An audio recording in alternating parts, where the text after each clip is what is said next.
Constitutional Conversations is a series of discussions by America's leading scholars about the principles, framing, ratification, and implementation of constitutional government in the United States.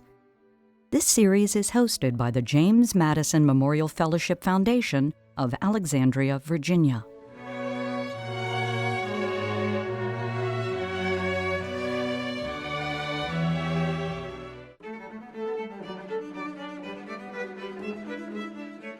I think we must first acknowledge, of course, that the famous founders did in fact make important contributions to the American founding.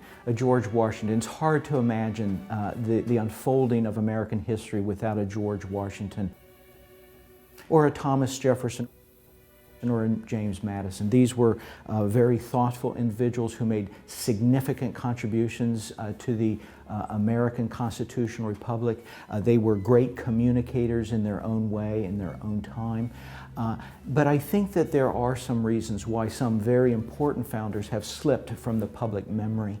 Some of these are individuals who died very early on after ratification of the Constitution. A number of these figures, take a George Mason, for example. He dies in the early 1790s, and again, is off the public stage. Or to make the same point or observation from a different angle, many of the most famous American founders go on to play important roles on the national political stage following ratification of the Constitution. Think, for example, of the most famous of the founders, a George Washington, a Jefferson, a Madison. They go on, of course, to serve as President of the United States, and they make their own contributions on a different political stage under a new Constitution.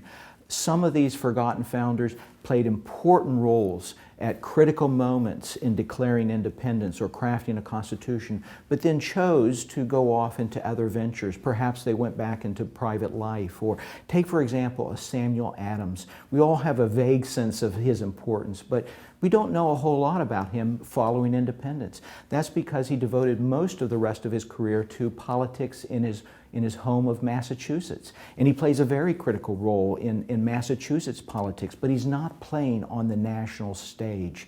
So one reason I think why some founders are forgotten is because they go off into other ventures or into state politics.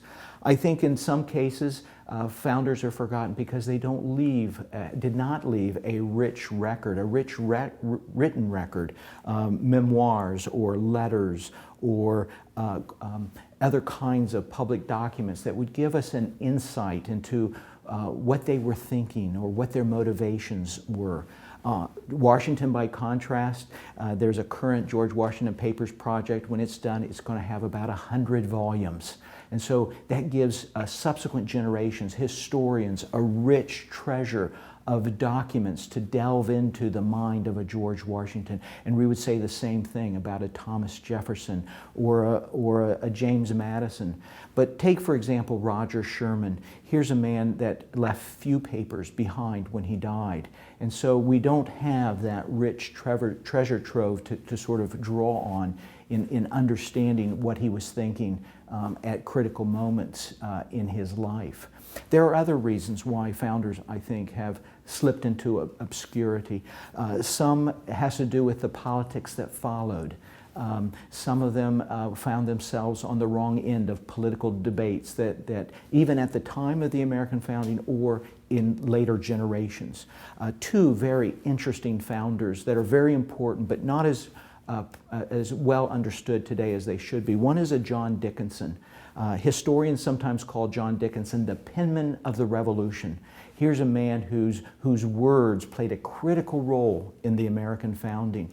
And yet, when the Continental Congress was debating whether they should declare independence, this man, who by all accounts was a true patriot, chose not to sign the Declaration of Independence. He thought it was somewhat premature, and I think his reputation has suffered from being on the wrong end of that vote, so to speak. And the same thing could be said of a George Mason, a true patriot who contributes richly to the American founding, and yet at the Constitutional Convention, he's one of the few delegates who chooses not to sign the new Constitution, and he goes on to lead the side that argues for not ratifying the Constitution. And so finding himself on the wrong side of that debate, I think, has hurt his reputation with subsequent generations. So I don't think there's a single reason why founders, individually or collectively, might be forgotten. I think there's a variety of reasons specific to individuals as to why some may not be as well remembered today as they should be.